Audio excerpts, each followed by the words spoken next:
If you don't know me, my name is Father Chris Zugger. I'm the former pastor of Our Lady Perpetual Help. I've been quote-unquote retired since 2008, but I'm waiting for my retirement still to kick in. And I've been working with Cafe for the last several years. And both of my legs decided to give me trouble tonight, so I'm not going to bebop around like I usually do when I give a talk. It just hurts too much. So, tonight's topic is this: Islamic State and Christianity, restoration of the caliphate, genocide, challenge to love one another. So I put everything on PowerPoint, go ahead to the next one, because it's impossible to try and spell everything and get all the points across. I was afraid I would forget. So just to start off with, what are the basics of Islam? So Islam is to submit to God, okay? So it's the source of it are revelations given by God, in Arabic, Allah, through the Archangel Gabriel to the last prophet, all right, in quotes, Muhammad, in the Arabian desert. And his visions, he said, began on that date, the 22nd of December in 609 AD, and the angel began dictating the Quran to him. The key element is this phrase: there is no God but Allah, and Muhammad is his prophet. Then the next one is God is one. They reject the Holy Trinity. And lastly, that Jesus' message was corrupted by his disciples, and Muhammad has been sent to correct it. Go ahead. So to believe in Islam is to submit to God and his prophet. There will be a day of judgment for all souls, and jihad, which we hear a lot about now. So people will say, well, jihad is not really war, it's more about a struggle within the soul. Well, it's all of those things. Personal struggle to submit to the will of God. It's the duty to study, to preach, and to defend the religion. And it can be also you engage in a holy war that has been declared by legitimate authority for the defense or expansion of Islam. The Jewish prophets are recognized. Mary and Jesus are sinless among humans. Jesus is conceived by the power of Allah through his Spirit, and he speaks as an infant to defend Mary's virginity. And then, interesting of where things stand now. A fourth of humanity is Catholic, a fourth of humanity is Muslim. And the big continent that is in contest is Africa, sub-Saharan Africa. The 5 pillars of Islam are Shahada, the creed, that's what's sung from the muezzin. There's a lot of elements of Christianity and Judaism in Islam, which I'll get to a little later in the presentation. But the muezzin, the tower, okay, and the crying out from the tower, that's because in the early Christian world, after the church was legalized, they had the ringing of the bells, all right, and proclamation of the gospel. And so they substitute this phrase, that's what's sung out in very melodious tones throughout the day.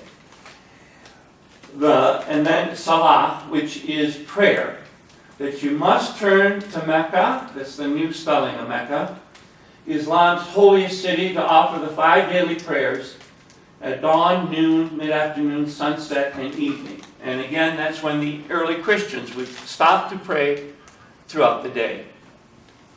And it's what monks and nuns still do throughout the day. And then in addition, Friday worship is required, preferably in a mosque where a sermon is given by an imam or a recognized cleric. They don't really have a formal ordained clergy, though. But there are teachers who graduate from schools. Zakat is the almsgiving. Now, our recommended almsgiving is 10%. Theirs is 2.5%. Ours is 10% off the top. Their recommended is 2.5 after expenses. So zakat is not really that expensive. But the idea of the zakat is it goes in for the welfare of the entire community, so that the poor are taken care of. So it has the same purpose. And yeah, you just are supposed to turn this into the mosque on a regular basis. Okay. Sawam is fasting during Ramadan. All right? Fasting is supposed to be an act of deep personal worship in which Muslims seek a richer perception of God. And self-control and your sensitivity through your fasting is supposed to be intensified for the sufferings of the poor. Ramadan is the lunar month. That's why it moves around. It's a lunar cycle, not a solar cycle. Easter moves because it's on a lunar cycle. Lent comes different times of the year because it's on a lunar cycle, but December 25th is on a solar cycle. That's the difference. If you have questions, put up your hands, okay? Feel free to ask me anytime. The abstention is what the ancient Christians did. They fasted throughout the day, and they broke their fast with Holy Communion at night during Lent. And so Ramadan is basically the Muslim form of Lent. The Hajj is the pilgrimage to Mecca. It's the fifth pillar of the faith, and this is how people really know Muslims, through the Hajj. If you're physically and financially able to make the Hajj, you're supposed to go at least once in your lifetime. The Hajj is coming up soon. You saw the accident that took place recently in Mecca. The crane came down on the roof of the Grand Mosque and killed 150 people. When the Hajj takes place, there are millions of people there. And when you go on the Hajj, there's different rituals that people follow. They imitate what the Prophet did the last time he went to Mecca.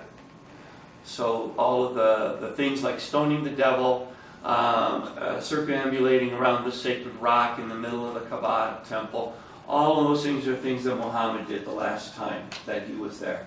So, in the early 7th century, Arabia, was home to tribes that followed the ancient pagan faith, Judaism, Christianity. There were tribes that were entirely Jewish. There were tribes that were entirely Christian and are still today. And then there were tribes that were pagan. And then there were individuals, right, who were pursuing their own faith. So obviously you picked up, the Jewish and Christian elements in Islam. There's a lot. Because Muhammad was influenced by this milieu that he lived in Mecca and Medina. They were big caravan cities with a lot of interaction across the peninsula and the cities that were around on the coasts of Arabia. The Kaaba was the heart of pagan Arab worship. It is sections of black stones that were considered sacred by the pagans. And Muhammad took that into Islam and used still the Kaaba, which was a huge temple that had 360 gods and goddesses in it. All of those were destroyed by Muhammad, but then he kept the building. All right? And the Christian church has done the same thing. Many of the churches of Europe and in Italy, Rome itself, are built on the sites of former temples. Gnostics claimed that Jesus did not die on the cross, and the Muslims believe the same thing. They believe that God took Jesus off the cross and sent an angel to die in his place. They used to pray facing Jerusalem, but when Muhammad was defied in his new religion by a Jewish tribe that he tried to convert, then he changed that direction from praying to Jerusalem to praying facing Mecca. But the belief is that after he died, he ended up in Jerusalem and mounted a sacred horse, and they flew from the Temple Mount into heaven. And so Jerusalem remains a sacred city. You see in Skyline, Jerusalem, you see the big dome. You hear about the conflict of the Temple Mount. The Wailing Wall is the only part of the temple that remains, where the Jews pray today. On top is where the temple was, and the Romans pulled it down and flattened it. Jews will not go on the Temple Mount because you're not positive where the sanctuary was. But the Muslims built their big mosque there to claim the mount as their own. So that is where a lot of rioting will take place, is outside the great mosque. And the mosque, inside the mosque, they'll show you the rock that he stood on before he went to heaven. But they did keep the same halal foods, kosher foods. They don't eat pork, Certain foods cannot touch one another. They have similar they have similar dietary laws to the Jews. And boys are circumcised. Ramadan, as I said, the Muslims pray the same daily times as the Eastern Christians did. Ramadan, the strict leg of Eastern Christians. Everybody has seen how Muslims kneel down and then they prostrate, the men's heads down. That is the position of Eastern monks when they pray. And Eastern Christians, when we pray during Lent, that's exactly what we do today in our church. We kneel down like that and we put our head on the ground. Muhammad had an uncle who was a Syriac monk. So he picked up a lot of Christian things directly, from his own relative, let alone the world he lived in. Now, here's the key thing. Conversion must be of your own free will. In the Quran and in the Hadith, you are only supposed to convert to Islam out of your own free will. But in his own lifetime, he broke that. And that's what we see happening today in the Middle East now, trying to force people to convert. The Quran. The Quran is given directly to Muhammad by the angel Gabriel. That's what they believe, okay? The Hadith and the Sunnah are teachings, deeds, and sayings, silent permissions or disapprovals of Muhammad, as well as reports about his immediate companions from his lifetime. Now, the Quran is not arranged like the Bible is. The Bible is chronological. The Quran is not. It goes from shortest to longest, or longest to shortest. And so you jump all over the Quran. If you try to read it chronologically, as it is, you go crazy. Because when we're talking about Noah, then we're talking about Jesus, then we're talking about Moses, then we're talking about Muhammad, then we're back to Noah. And that's why it's like that. It's because it's not arranged the way we arrange books in the West, or even the way the Jews arranged the Old Testament. Right? It just is done by length of what's called the surah, the chapter. Sharia is a codified law that rules Muslim life. And if you are in a Muslim majority state, many times they will make the Sharia apply to the minorities. Okay? Which is a way of encouraging you to convert out of your faith and into Islamic faith. Okay, now these are the divisions of Islam, of the world. So the House of Peace, Dar al-Islam, is any country that is ruled by a Muslim government and is a Muslim majority nation. Islam has been established there, therefore it's at peace. Okay, the House of War, that's where we live. And Al-Amn is where Muslims live in peace but under infidel rule. But if it is declared that a country that's Al-Amn is persecuting Muslims, then a jihad can be declared that they now moved into the House of War and need to be incorporated into the House of Peace. If you read the timeline of Islam, you go to Wikipedia, it has a time, all the centuries, beginning with the 6th century, 7th century, all the way up to today. The first centuries are battle, battle, battle, battle, battle. Right? There has always been warfare involved. It was a feudal society in a harsh environment, and war was an answer. Okay? And so, on the one hand, conversion of your own free will, but on the other hand, from the beginning, there have been battles to spread Islam. In an Islamic country, there's no separation of mosque and state. The civil law, the Sharia law, and can be applied to non-Muslims unless a different provision has been made for them, which is a millet. Now, a millet is, if you're a Roman Catholic, your bishop is the one who rules you. Your marriage laws are Roman Catholic laws. Your inheritance laws are Roman Catholic laws. Everything you do is you have to go to your bishop for. If you're Greek Orthodox, the bishop rules you. So millet is they break the population down into religious nationalities. And that's how the Ottoman Empire functioned for many centuries. And so that, and it was also a way of splitting the Christians up, right? So that you could never really have a united front. Okay.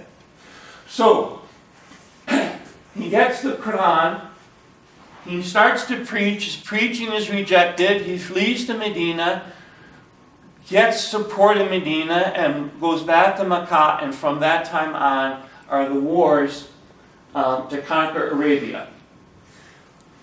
One Jewish tribe that resisted him, then all of the men were beheaded, and the women and children were enslaved.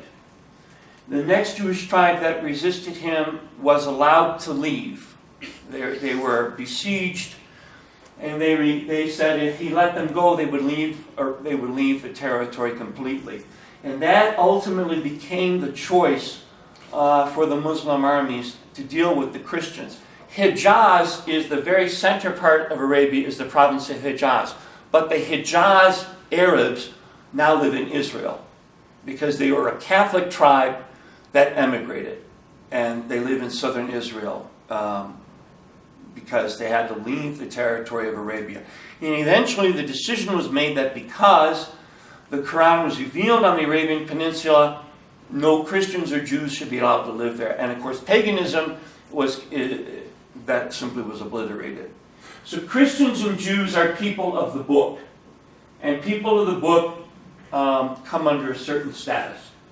So the prophet took wives from his conquest, and the most controversial one was his last one, Aisha. Her father and her brothers were beheaded in her presence. She was 9 years old, and he took her as his wife, which has given rise to a lot of problems in Muslim societies with child brides. So, the temples and statues were destroyed, but as I said, not the Kaaba. In 632, Muhammad died. The armies then carried jihad out of Arabia. All right, they conquer the whole center part of the peninsula. They conquer the cities along the coasts, and then they move up direct. And the only place you can go is to the Holy Land and Persia. So 632, all of Arabia, the Holy Land, Syria, and Egypt. So in 10 years, they've conquered all of that territory. It's enormous. Go ahead. Now, while they're still doing that, they have a schism. 85% of Muslims are Sunni. They get the name from Sunnah, following the teachings. 15% belong to Shia or other very small groups. The Sunni and the Shia basically despise each other to this day. They each have all kinds of sectarian groups and spiritual movements. But the central authority was the Caliph. Muhammad was the first Caliph. All right, he took the title of Caliph for himself, then he passed the title of Caliph down. When his line died out, then it was taken up by different princes and kings of different Muslim populations. The last Caliph was in 1924. The House of Saud. So I notice I've been saying Arabia, not Saudi Arabia. Saudi Arabia only comes into existence in the 1930s. The House of Saud is the ruling house of Saudi Arabia today, and they are considered to be the premier Muslim state because of the two holy cities. Yeah. What is monolithic? Monolithic is mono is one. That Islam is not simply one style of worship.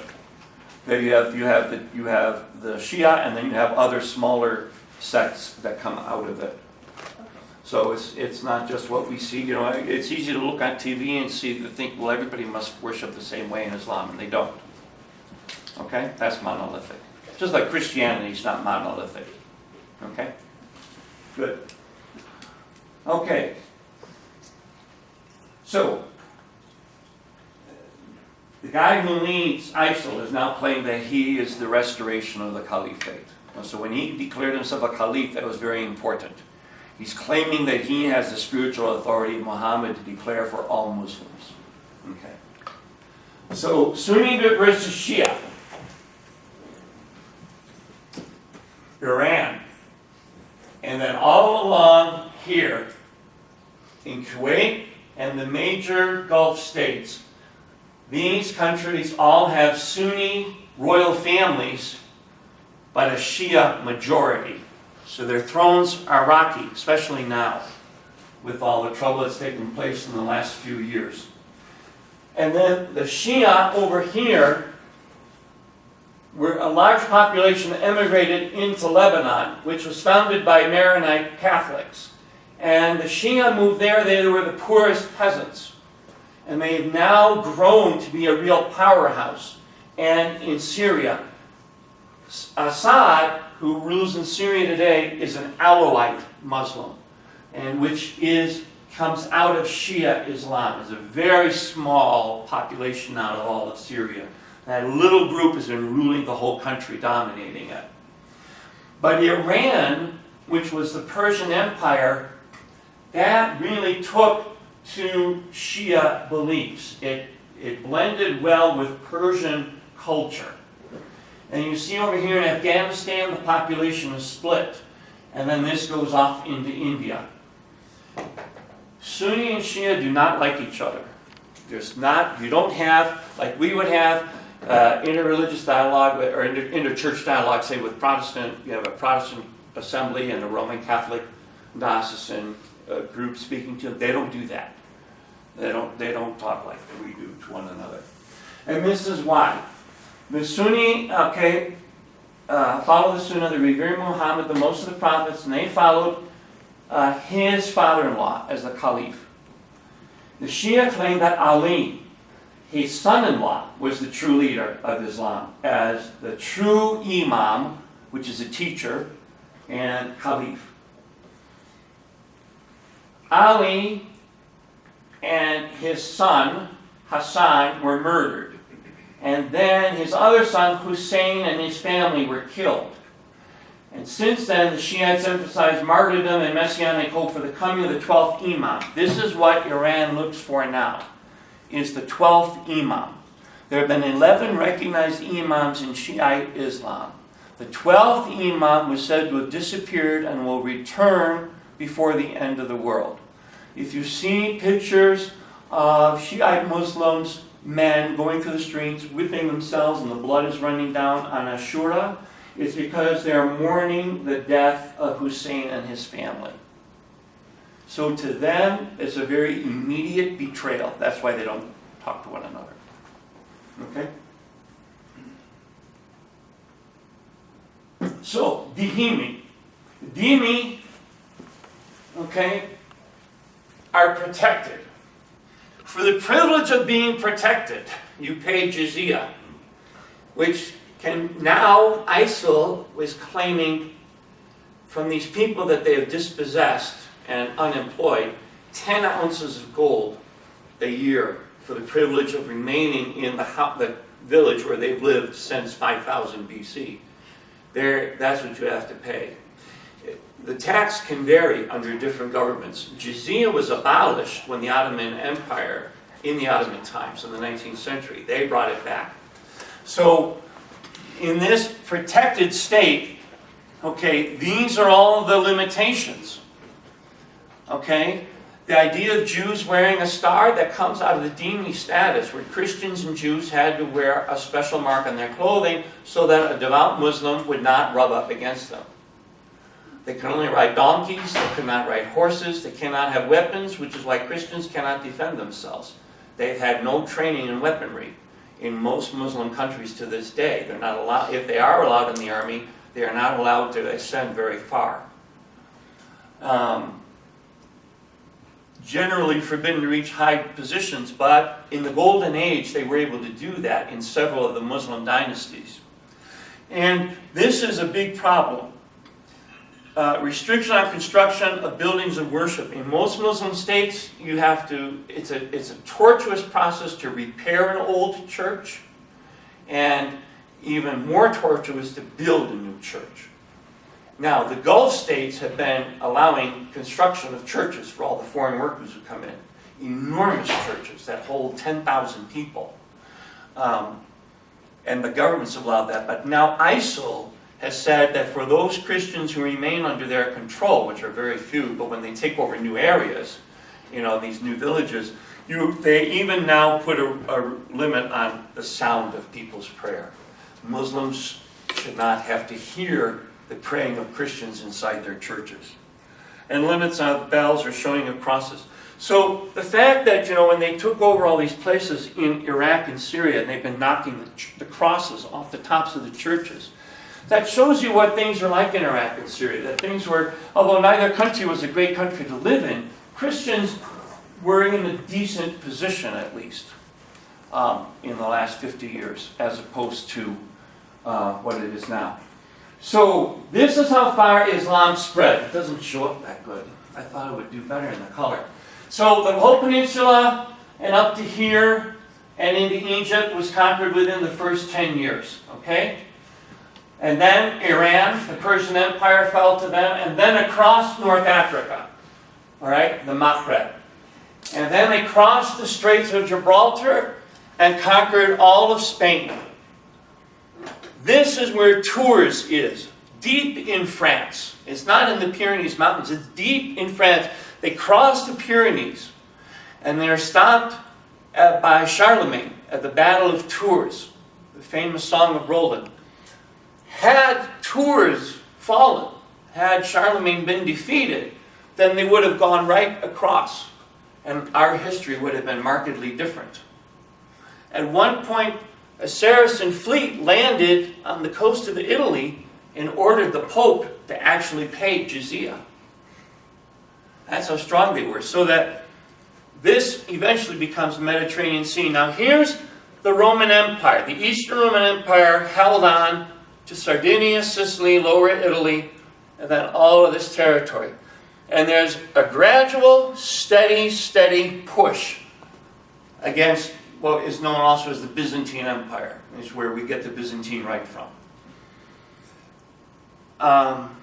Cyprus, Rhodes were Christian territories and held on. This is a key thing for the Crusades, which come 360 years later. The Crusades were proclaimed because the emperor in Constantinople asked for help to push them back and to retrieve the holy places. Under the first under the first dynasty, Christian pilgrims could still go into Jerusalem, Bethlehem, and Nazareth. They had to pay, but they could go. And in the 1080s, that changes, and Christian pilgrims are murdered. And the door is closed, and they can't go anymore into the holy places, and there's repression on the Christians. That's why the First Crusade was preached, because they could no longer trust the Muslim governments to welcome and protect the pilgrims coming out of Europe and from the Greek territories. So that's why the Crusades happened. And I just saw in a news article, in a reputable magazine, saying how the Crusades were launched to seize Muslim territory, and that's why the Muslims are angry at the West today. So it's a total lack of knowledge of history. Okay, this is the Golden Age under the Umayyad dynasty. It's an era of advance in science, philosophy, jurisprudence, medicine, literature, Islamic jurisprudence in particular. They had access to all the learning of the Greeks and the Romans through the Christian population who translated into Arabic. Christians and Jews were especially medicine and in terms were appointed to handle the banking. Muslims do not do banking. Right? They don't do any interest-holding banking. Islamic banks are totally different from Western banks. And they did achieve in many places high positions in the arts and science and even government. In this era, the Islamic states sweep across India, the great Mughal Empire, and across the sea then. And the Mediterranean becomes a Muslim lake. They actually called it the Muslim puddle, because you could not sail a Christian ship on the Mediterranean without paying a tax. And Baghdad was one of the most beautiful cities in the world. and one of the biggest cities in the world. And in 1258, the Mongols come. Under Genghis Khan, the Golden Horde sweeps across Russia, Ukraine, one force, and another force down across Persia and into Iraq, and they destroy all of this. As they destroy Kiev Rus, which leads to the rise of Russia under Moscow, and they destroy everything. And the main Eastern church, the Assyrian church, which had spread all the way to China, was 90% obliterated in that Mongol drive. So that it, to this day, is still the smallest of the ancient churches. So, the Mongols pull out, and in this power vacuum, the Turks come down from Central Asia. And they create the Ottoman Empire in Eastern Anatolia. And they have that drive, all right, to get to Constantinople. And eventually, they take over all those Muslim states of North Africa and the Middle East, and they launch to invade Europe. 1396, that was the last crusade. The city of Nicopolis is on the European side of Constantinople, of Istanbul. That city falls to the Turks. The Byzantines are now caught between the Turks behind them and the Turks coming at them. And in 1399, the Ottoman Sultan took the name Caliph, and he became recognized as the interpreter of Islam for all Sunni. All right? And the Millet system. All right? He puts all the churches into the Millet system. So Ottoman rule at its highest peak. They come down, okay? They take over all of this. They come down, this is where they land, in Anatolia first. Then they sweep into Greece in Europe. And they backtrack and take over the rest of the Anatolian province.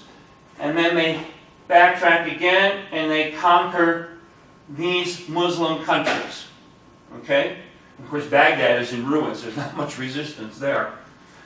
And they send their armies down and they take over Medina and Mecca. All right? This is how he gets the title of Caliph, because he now controls the holy cities. And pushes out and defeat these different Muslim states, Tripoli, Benghazi, Tunis, Algiers, leading towards Morocco. Here's Sofia, which is the capital of Bulgaria, Athens, Greece, Salonika.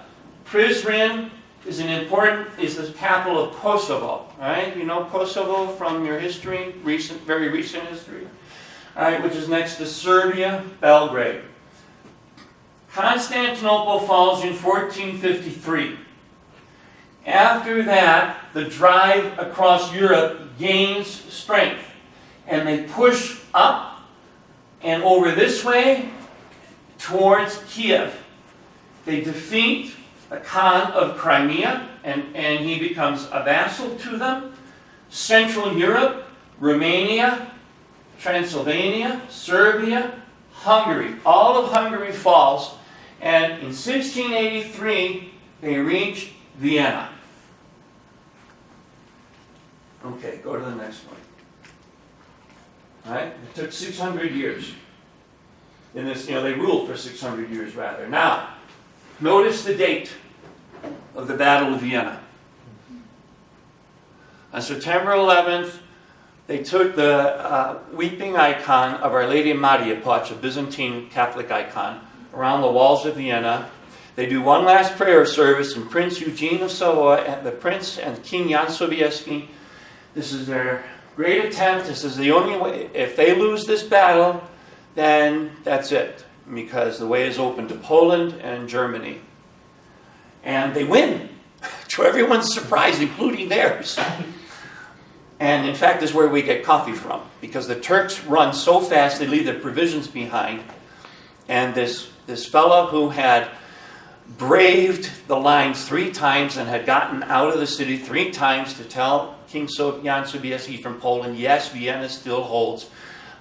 He was given permission, you can take whatever you want and start a business with it, and he chose coffee. Yep. Don't we also get bagels from the Battle of Vienna? Ooh, I don't know about that one. Okay. Well, What I I think had the heard- crescent, the croissant. Oh, the croissant, yeah, the crescent, because they defeat the Muslims. Right, and I had heard that the bagel comes from, that was the shape of the stirrup of the Polish, of their Of the syrup on the... Yes. Oh, I didn't know that. Live and learn. Whoever is watching this on YouTube. Cool. So that's the extent of the Ottoman Empire. 30 million people on 3 continents. And they broke the power of the Portuguese in the Indian Ocean. Okay, so internal corruption weakens the empire. Eastern governments are very prone to bakshish, they call it. All right, bribes, constant bribery. Austria and Russia begin their long march south to liberate Europe. Some of the Balkan states become vassals, where a Christian prince is ruling his own people while paying tribute to the Sultan.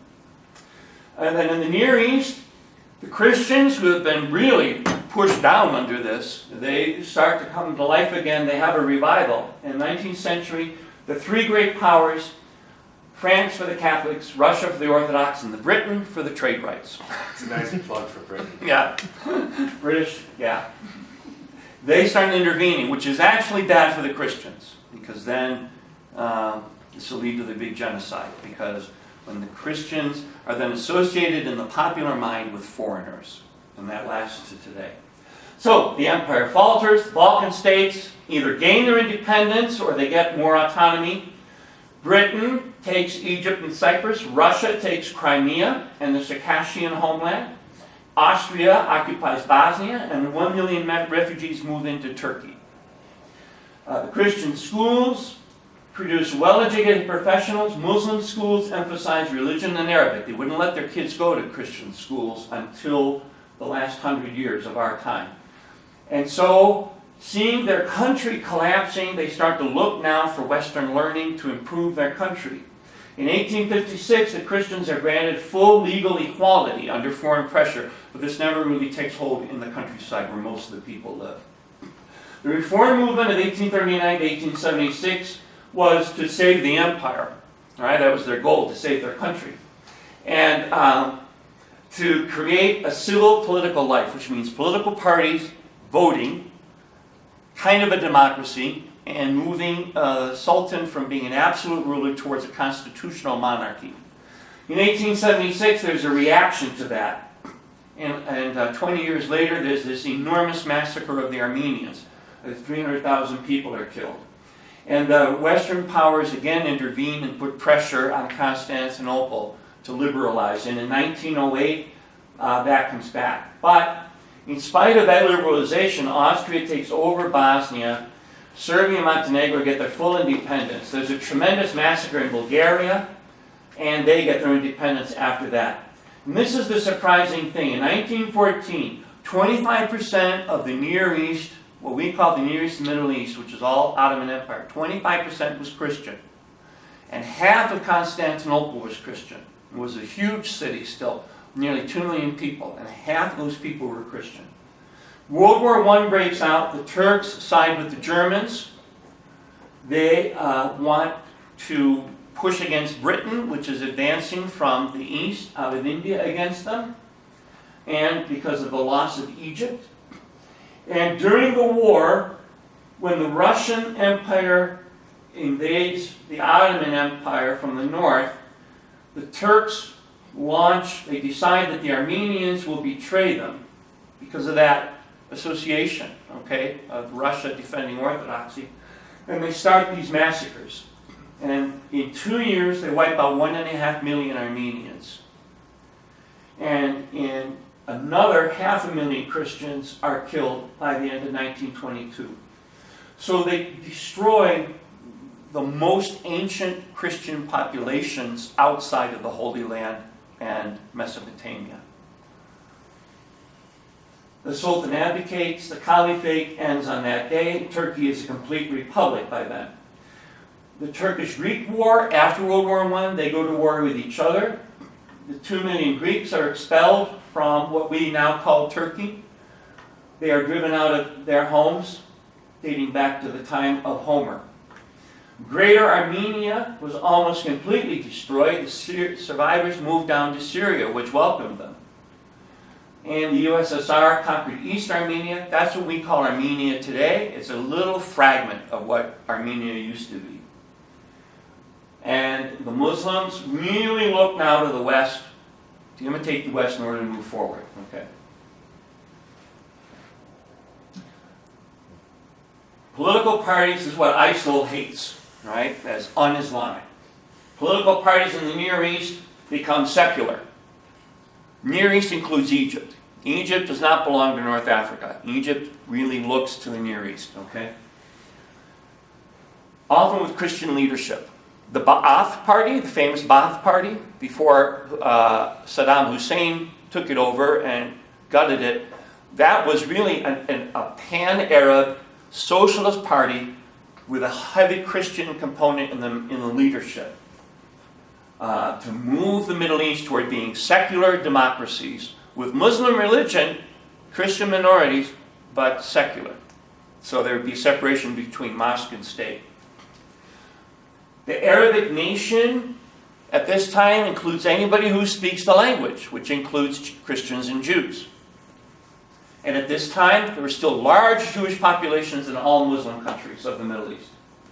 And secularization of society, a liberation of women in studies and dress.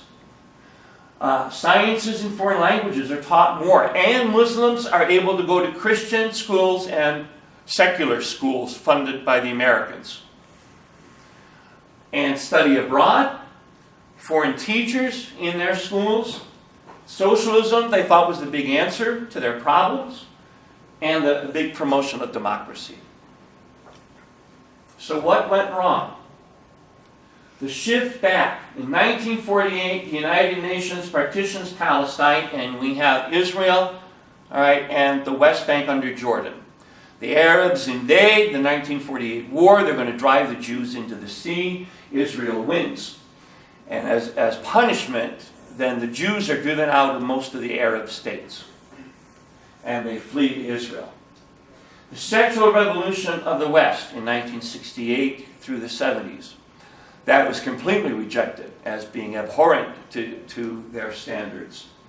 And the atheism of communism. The communists tap into the socialists, trying to take over these socialist parties. Soviet Russia was trying to be involved in the Middle East.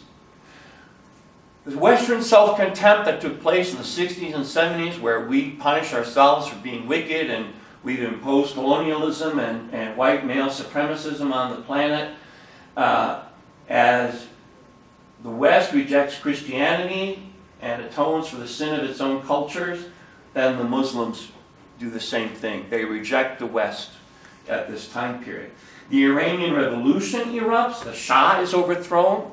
First time Persia does not have a king in over 3,000 years, and he's replaced by an Ayatollah, which is an imam, Ayatollah Khomeini. And then the Muslim Brotherhood, founded in 1924, and Al-Qaeda, which comes out of the Brotherhood, they preach a return to Sharia law, will restore Sunni glory, and a caliphate will reemerge and spread the faith again, and these people will be put back in their place, and we will expand the house of war. Okay? So, continued Western intervention in the Middle East is always constantly redefined by Muslim teachers as a return of the Crusades. Salafi Islamists present them as an invasion to destroy Islam. The intervention was not for that at all, but that's how they saw it. Saudi Arabia has been funding Wahhabi expansion for years all over the planet. So a lot of the Muslim schools in this country, madrasas, are funded by the Saudi Arabian government, and they teach Wahhabi Islam, which is a strict, is that what you wanted? Yes. Yeah, Wahhabi Islam is a strict Puritan form of Islam, which leads easily into ISIL. The invasion of Iraq, we made huge mistakes when we invaded Iraq. I had an army friend of mine writing to me, asking me, what what was the history of the different minorities in northern Iraq where he was stationed and the status of the Christians, because he wasn't getting anything from the U.S. Army. They didn't know anything. They didn't give these guys, our own troops had no information as to who they were dealing with. And we disarmed their military and humiliated them in the process, and that very much turned a lot of the fighters, first fighters for the Al-Qaeda and now ISIL, came out of the Iraqi army. And this growing rise of Shiite Iran and its exporting of terrorism through Hezbollah has frightened Sunni countries badly. Okay. So a weak Iraq, we pulled out, there's no army, Western army there. The Shiite rulers in Baghdad oppressing the Sunni population. Local army, really very weak, as we all saw recently.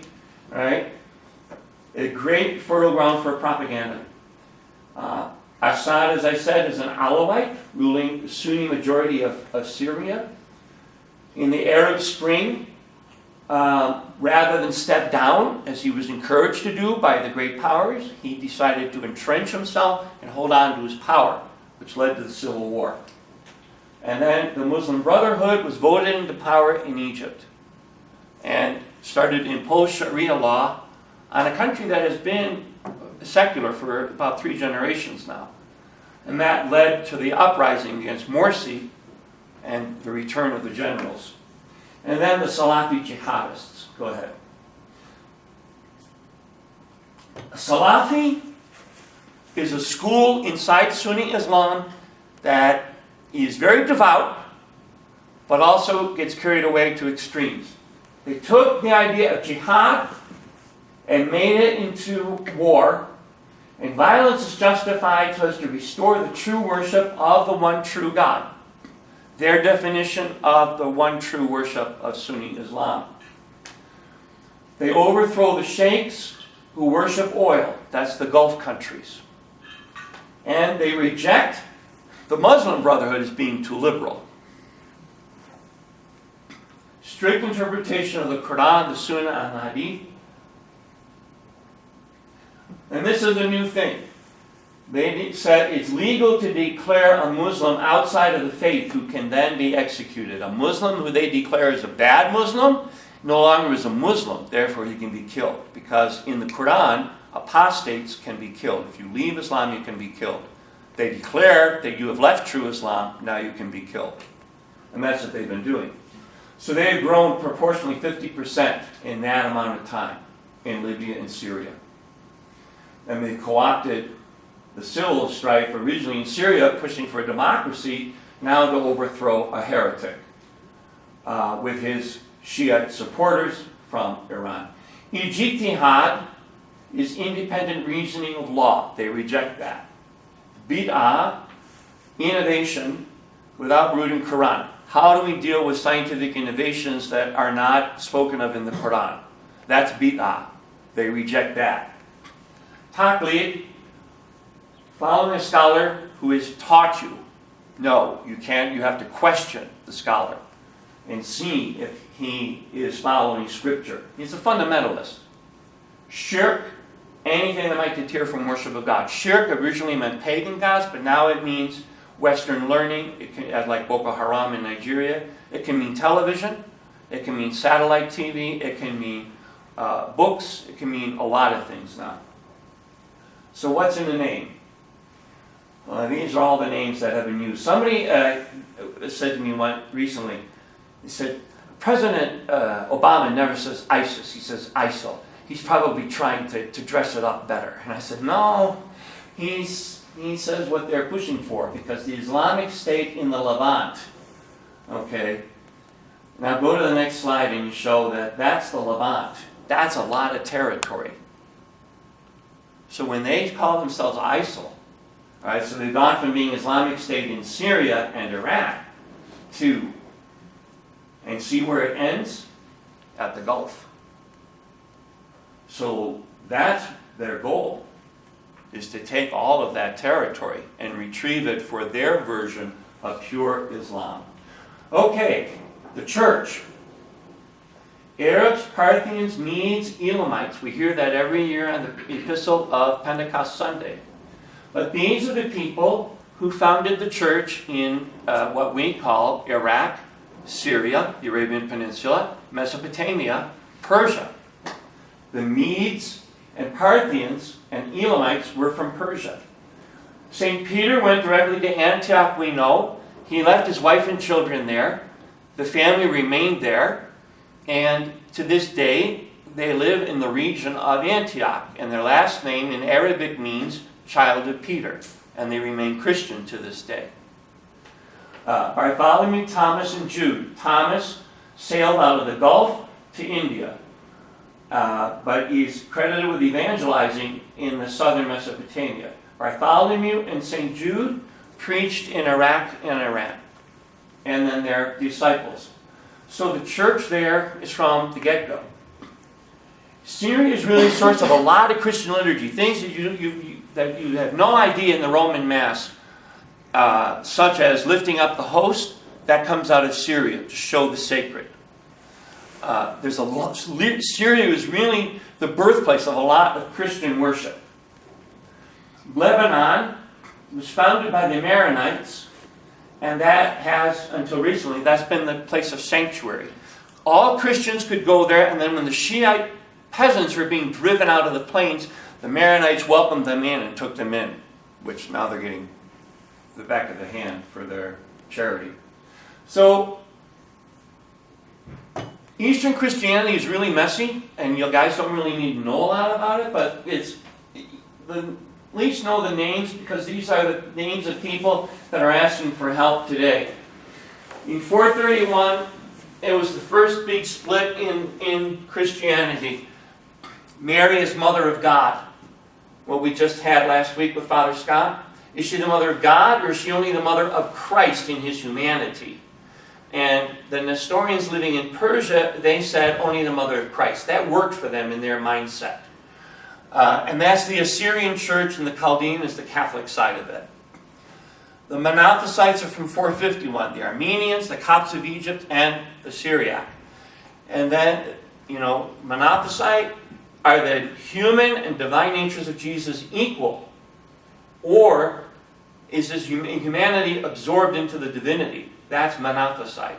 That the humanity is a drop in the ocean of the divinity. And the church is split over this. And then 1054, the split between Catholic and Orthodox. Because of the Assyrian and Monothelicite churches, they resented Byzantine rule, which was Orthodox. They welcomed the Muslim invasion in the 600s. One of the reasons it spread so fast. Catholic Church then comes in, the Roman Catholic Church comes in, 17th and 18th centuries, tries to reunite these churches with Rome, but fails. And so there's more, so the churches are split again. There's a Catholic section, and there's these Oriental sections. Yep? Do the Catholic equivalents of those Middle Eastern apostolic faiths still practice the same, or believe the same heresies that they did out there? Or? No, you had to renounce that heresy. Or in order to become Catholic, you had to say that you believe Mary is the Mother of God, and that Jesus is equally human and divine.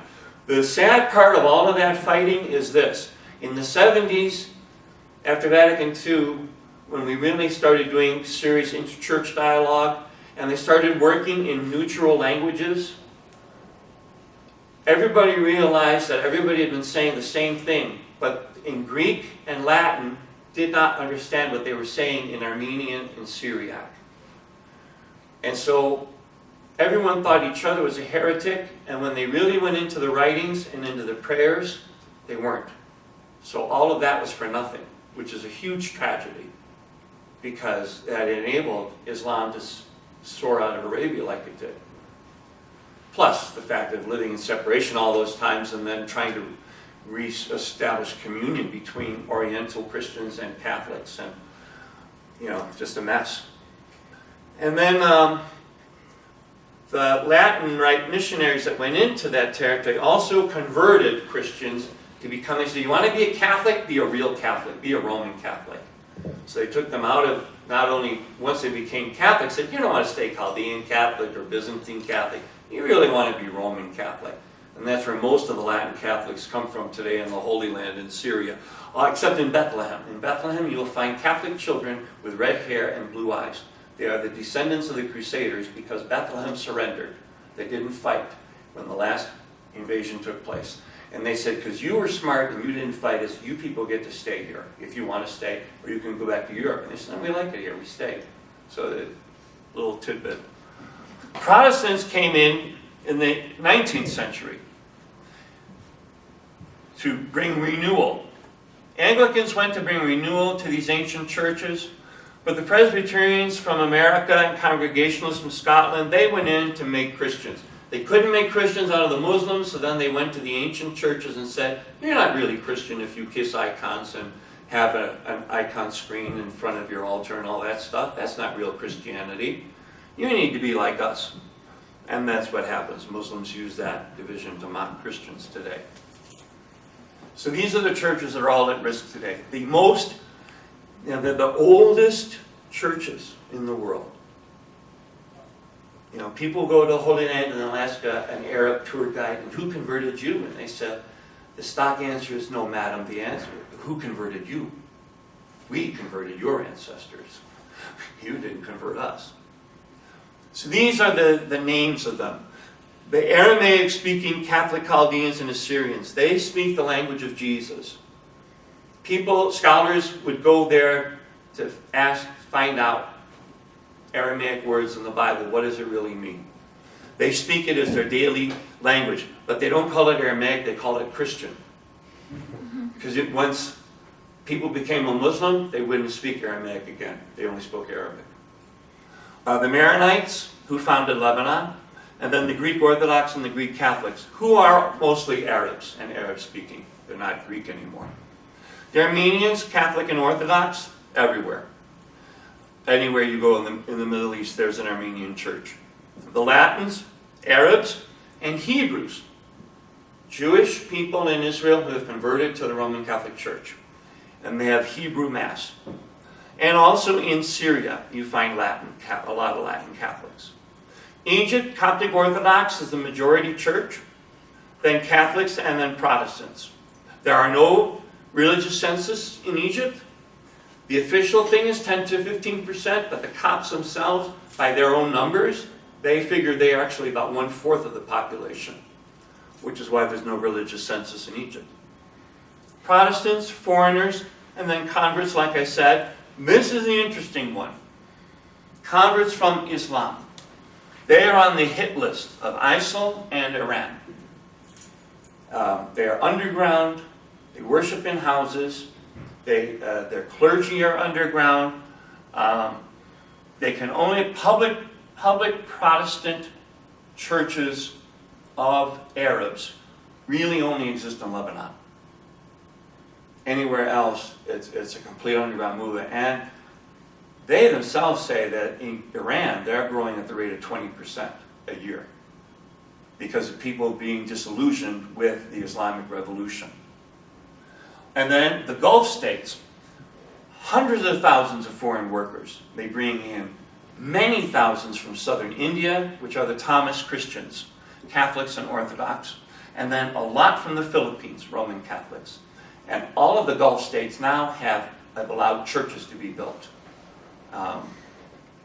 Okay, so the church in Iran, all right, the country we're negotiating with now over this treaty, the Christian church, heavily Armenian Orthodox, or the Catholic minority, the Assyrians and Chaldeans. Latin church is very small for expats, for foreigner workers and diplomats. And all of those churches are forbidden to worship in Farsi. That's to keep Muslims out of their churches. They have to worship in Armenian and Aramaic, or actually Latin. But they have limited legal rights. They have 2 representatives in parliament, and they have the right to non-halal food. They can have food that is not Islamic kosher. Evangelical house churches, which I just said, the converts, illegal steady growth, and that's interesting. They're not charged with apostasy. They're charged with espionage on behalf of foreign powers. Brings in the crusader thing again. Saudi Arabia. You cannot worship in Saudi Arabia. in anything other than Islam. And last year, the Grand Mufti, who's the head of Islam in Saudi Arabia, publicly said all churches in the Gulf states should be burned to the ground. You cannot bring in anything religious to Saudi Arabia when you go to start your job. It's absolutely forbidden. There are illegal masses. There are priests who go there. It's very dangerous to have a mass in a house or to have a prayer service in a house or a prayer meeting in a house. They do it under the guise of parties. The foreigners live in controlled housing that the police watch. So they can have alcohol in there, so they say they're having a party when actually they're meeting for prayer. Presidents always call Saudi Arabia our great ally. They've been exporting this Wahhabi brand all over the world. And they will teach in an American madrasa in Virginia. Children told a reporter, yes, Jews come from apes, and they have tails, and the tail is because they are also descended from the devil. So it's extremely hostile. There's a bridge that goes to Bahrain, and on Friday, that bridge is filled with cars because that's the prayer day in Islamic countries. And that's Sunday Mass is done on Friday, and you have thousands of people crossing the bridge to Bahrain to go to Mass or worship in the Protestant churches. So, Catholic patriarchs and bishops have condemned the attacks that have been taking place and the killings while calling for Muslim leaders to do the same. You don't hear a lot of it, though, from the Muslim side, unfortunately. Christian clergy repeatedly stress it is the duty of the local believers to continue to love their Muslim neighbors, even the ones who stole from them. And if you follow it, AIMA.org is the Assyrian news agency. They collect news stories from all over media, and you can follow what's happening with Christians there very easily then, throughout the Middle East. And the patriarchs and bishops ask the Muslim leaders must denounce the use of extremist texts in sermons, madrasas, and media. Okay? The Christians ask that Muslim scholars re-examine Muslim texts and sources and rethink their connection between religion and violence. The word religio, religion means to bring together. It's not meant, religion is not supposed to be tearing people apart. We're not supposed to be killing one another in the name of religion. This is what they do in the official dialogue. Okay? The dialogue with Islam, this is what it focuses on. Human dignity, social life, that you can interact with one another comfortably. Justice, with education of youth, for interreligious cooperation, trust and friendship among the leaders, continued support of health care for all. No common prayer. You can't. There was an uproar when Benedict XVI went to Istanbul. Constantinople was in the Blue Mosque. This mufti led a prayer, and the Pope stood there with his hands folded. People said he was praying with him. No, he did not pray with him. You can be present when the others pray. That's what he was doing. Okay, sources of terrorism. The Attorney General 2 years ago forbade that phrase to be used in U.S. government or State Department texts. Terrorism, he says, comes from poverty, ignorant fanatics, and killing Christians is sectarian strife. It's always called sectarian strife, even though Muslims are the ones who kill. But it's always called sectarian strife. But this is very interesting. All the studies show 3/4 of bombers come out of middle-class and upper-class families. Osama bin Laden came from an extremely wealthy family of Yemenite origin. And they're married. Most men join in their 20s, not as teenage boys. Most of them had university level. 90% were considered to be sociable people. They were not isolated wackos, living in a corner with, reading Islamic texts all alone. This is also interesting. The poor keep away from terrorism. Why? Because it ruins their future and the future of their children. How will a country grow? How will things improve if there's constant bombings and killings? You have no peace. The poor want peace. Western converts are way overrepresented in the ranks of terrorists, of Islamic terrorists in the Middle East. Most victims of bombings are civilians. Al-Qaeda teaches this, that God will sort out the good and the bad among the victims of a bombing. So it's okay, you can set off a bomb in a crowded marketplace. See, God will send the good to heaven and the bad to hell. You didn't do anything wrong. There are 7.5 million Syrians displaced as of now. And the Assad regime just announced last week that they will ease the restrictions on getting a visa to leave the country. Before it took you a year to get a permit to leave Syria legally. Now you can leave, get all your stuff done within a month, just like an American can. For certain classes of people. He wants to get rid of people who don't support him. Lebanon is being destabilized. The number of Syrian refugees in Lebanon is equal to 25% of the Lebanese population, and Lebanon is one of the poorer countries in the Middle East. They're destabilizing Jordan. Jordan has taken in also over 1 million refugees. And now, of course, it's impacting Europe. And the churches throughout the entire Middle East are at risk. Okay. So, no room in the Gulf. So, somebody asked me this. He said, Father, because he knew I follow all this. He says, why are all those people making that terrible journey to Europe? Why don't they go that way? Good question. The wealthiest countries on earth are the Arab Emirates, Qatar, Kuwait, Bahrain. They are the richest countries on earth. Their per capita incomes are something like $144,000. Right? Per capita income in Lebanon is a couple $100. Same thing in Jordan. Those countries have taken in over 1 million people each. 0, 0, 0, 0, Bahrain, 0. They've taken in absolutely none. They don't want them. They don't want them all coming down there. Even though they're Arabic speaking, even though then they could get rid of their foreign workers who are Christian and Hindu and Buddhist, and they would have Muslim workers, they don't want them. They fear that it would destabilize their countries. So they don't want them. And the head of the UAE said in a question by the UN High Commissioner for Refugees, he said, well, do you know how much money we've given for refugee relief? It was less than $100 million from the richest countries on earth. So, poor Egypt has taken in some, but it's really sad. What the Caliph promotes, the new so-called Caliph, the only acceptable Islam is that proclaimed by him. Okay? And what he has done, he has chosen his view of the practices based on the 7th century wars and the genocide of 1915. And he's gone beyond that with his strict interpretation. All the blowing up of things. Why? Because Muhammad did it. He threw down the statues of the gods and goddesses. He did it. We can do it. We can blow up anything. Absolute humiliation of Christians, which is forbidden in the Quran. Why?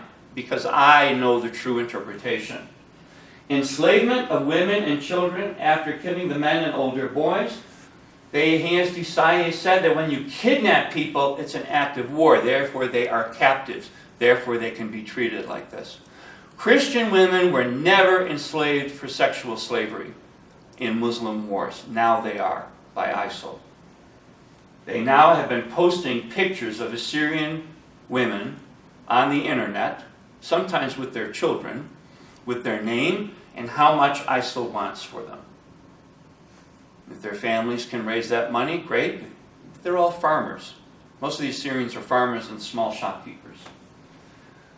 Sexual slavery is at a level that no one's ever seen before. Death to apostates, and apostates are not only the Shiite, but also any Sunnite who disagree with them.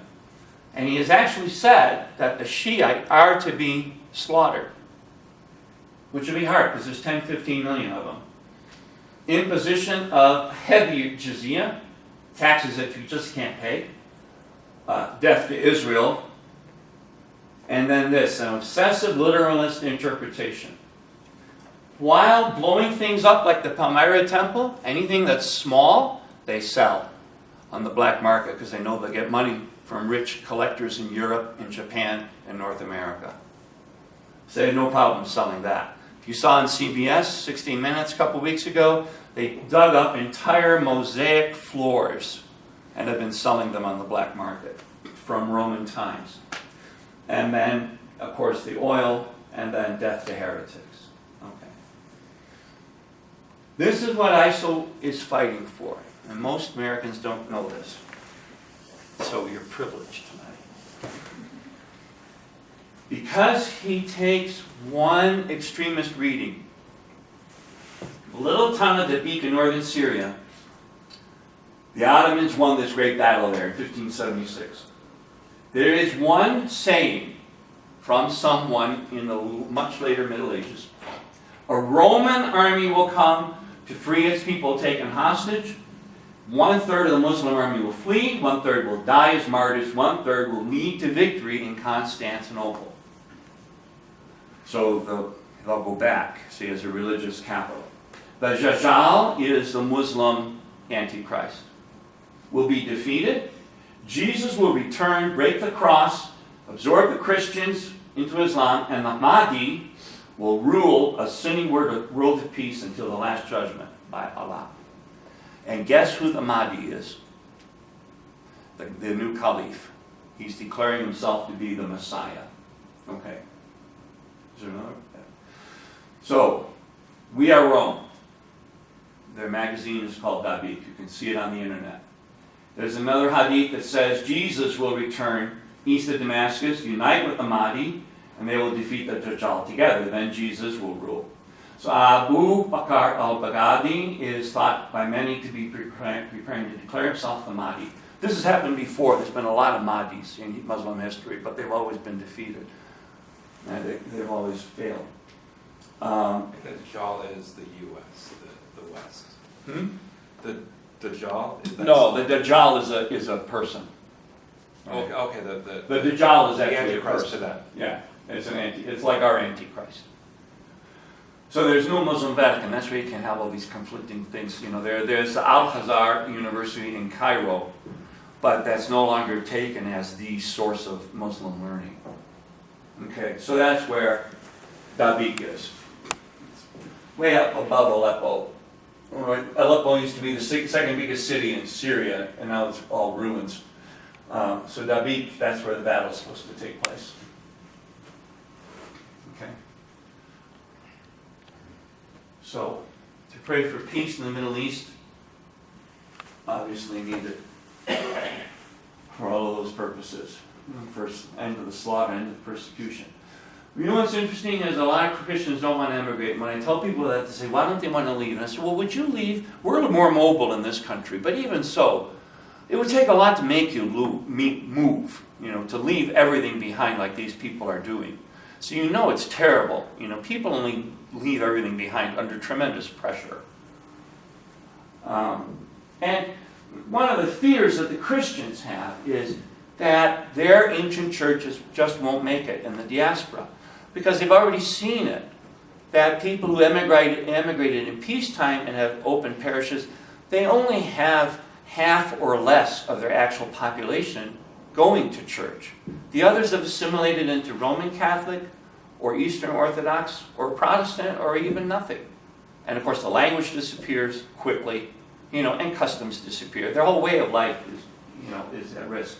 These are two Catholic agencies that are very, very good and do tremendous work for refugees. And they really take care of the Christians. The UN and the different Doctors Without Borders and so on, they take care of people in general.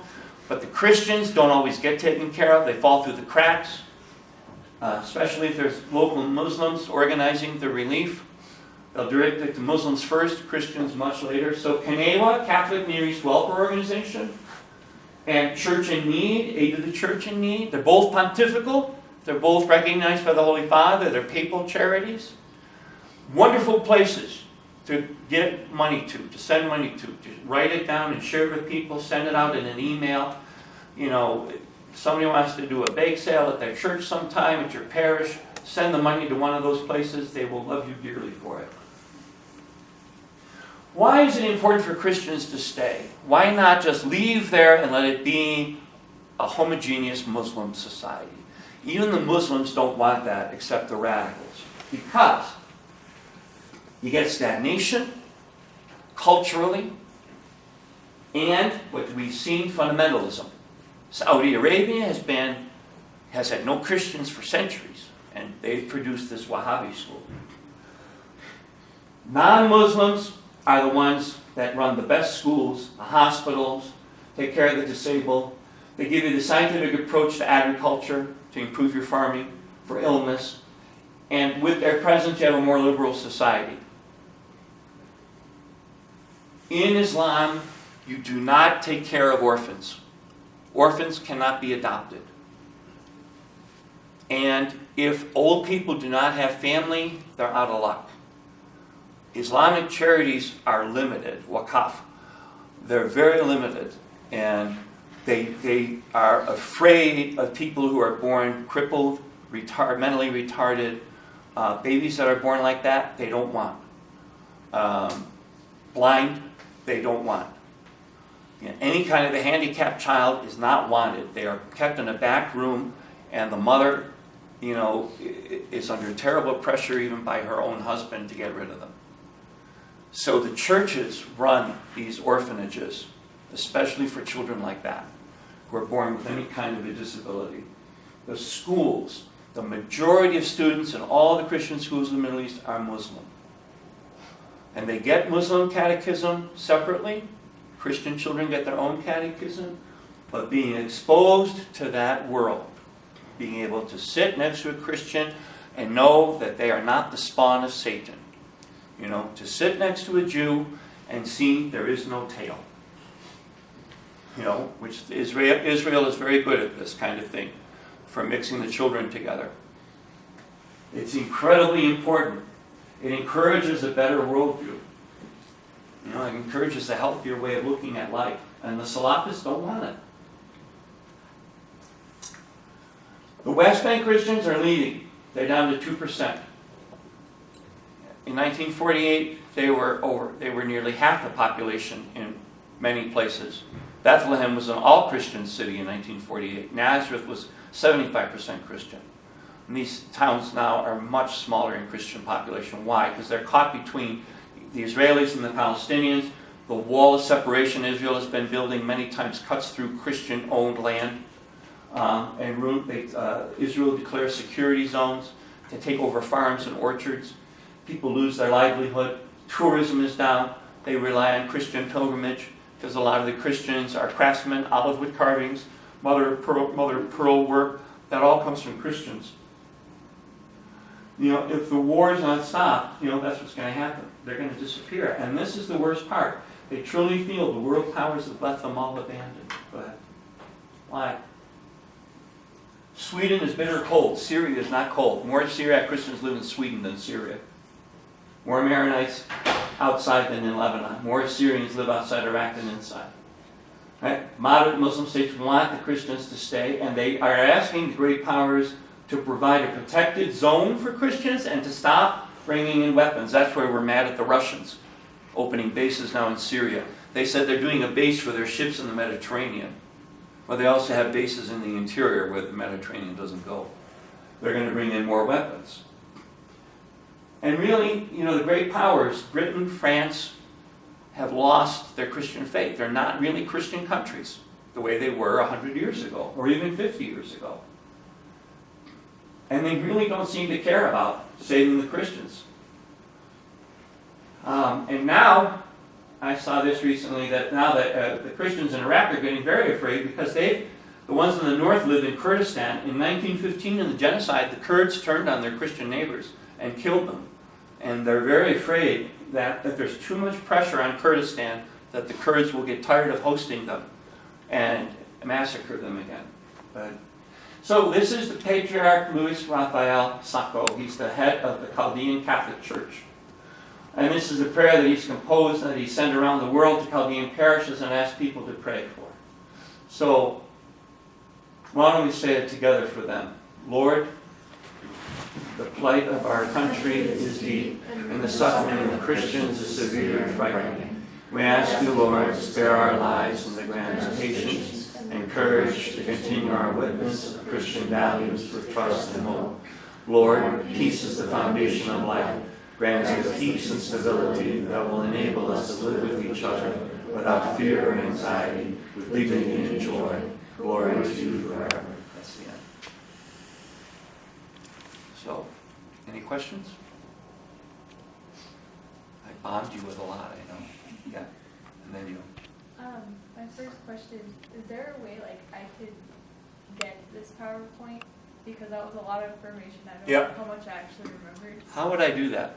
You can just email it to me and I can put it on the YouTube page. Oh, okay. I'll email it to you and put it what? And I'll put it on the YouTube page when I upload it. Oh, okay, so I'll email it to him and we'll put it on the YouTube site. Okay. And then it's all up there. Okay. Okay? I was just wanting to know, I know that when Saddam was in power, he had some Christians that were put in like high positions. Yeah, Tariq Aziz was his foreign minister. How does that like lead to animosity now? Because I know Aziz was really bad with the way he treated people. Does that, having Saddam putting Christians in power, does that lead to animosity? That's why Christians don't like being in high power in Muslim countries, because you can get a backlash if the guy who's up there doesn't do a good job. And Tariq Aziz was hung as a traitor. So, yeah, there was a backlash about that towards the Chaldeans. Saddam killing so many people, redistributing the population, trying to Arabize the minority regions where there are other Muslim minorities living. Yeah, it's not always a good thing to have a Christian high up.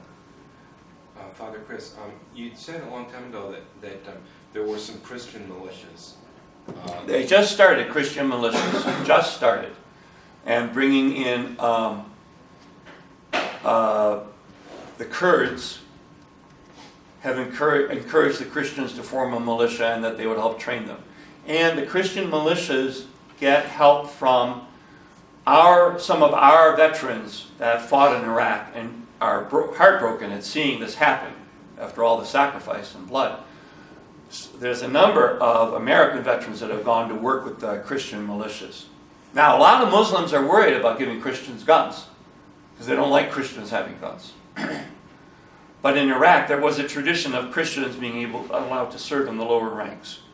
So it's not quite as disheartening as it is as it would be in other places.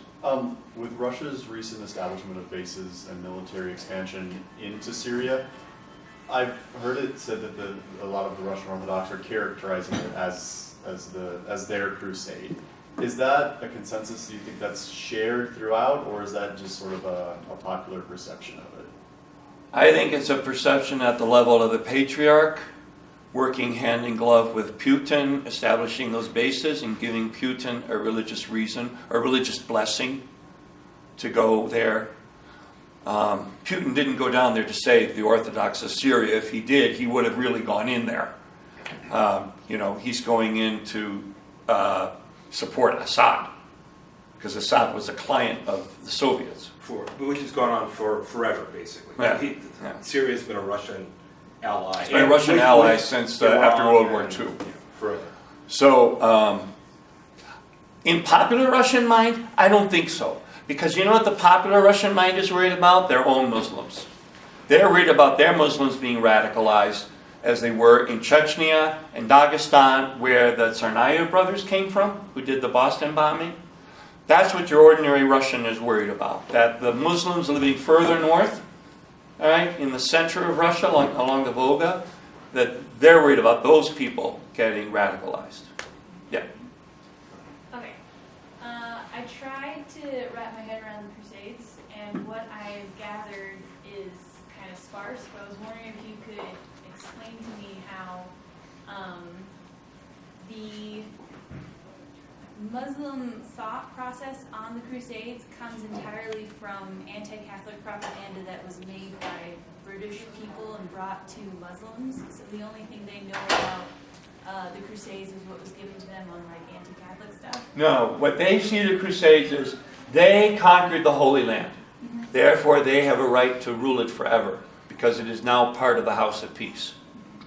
When the European Crusaders came in 1099 to overthrow the Muslim rulers of Jerusalem at the invitation of the Byzantine emperor who had lost that territory to the Muslims, they saw it not as liberation, but as an invasion.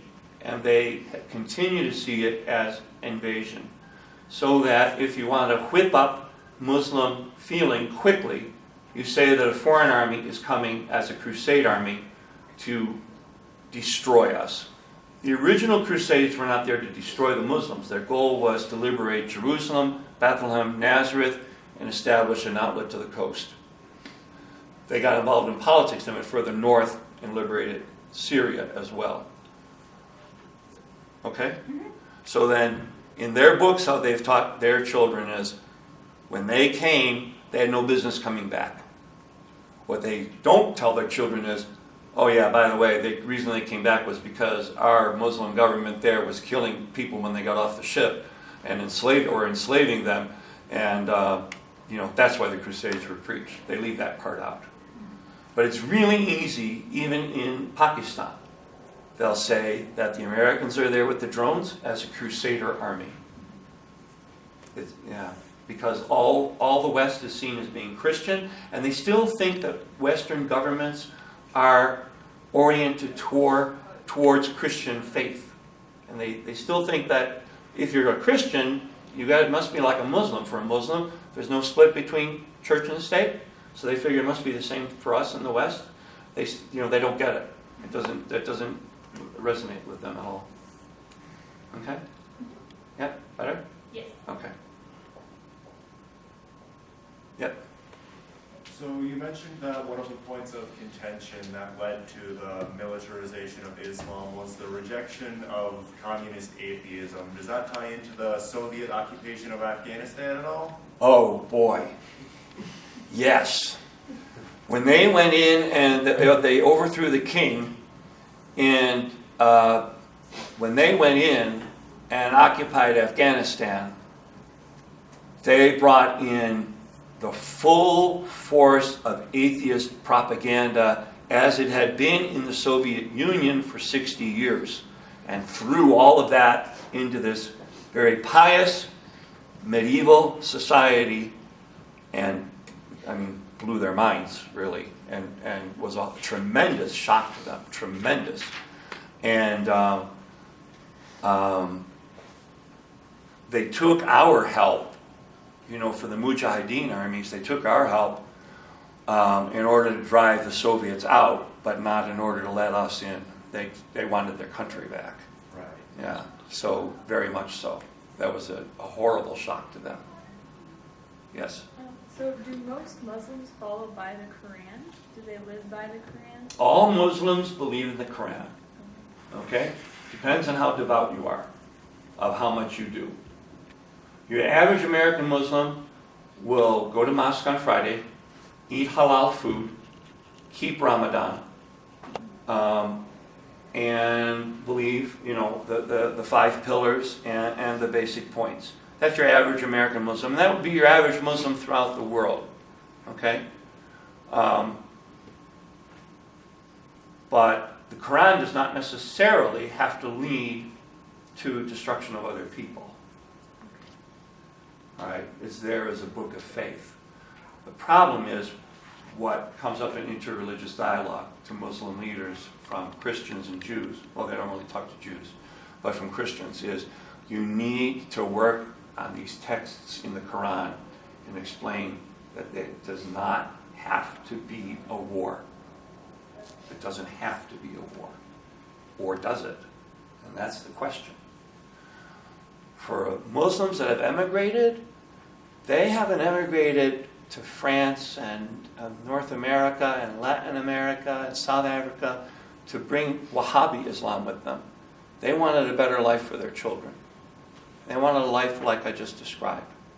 And they're very much influenced after having lived in the West as seeing you can be Muslim and live in this land of Al-Amin where Muslims are allowed to live in peace, worship in peace, even though they're ruled by infidels. That actually can work.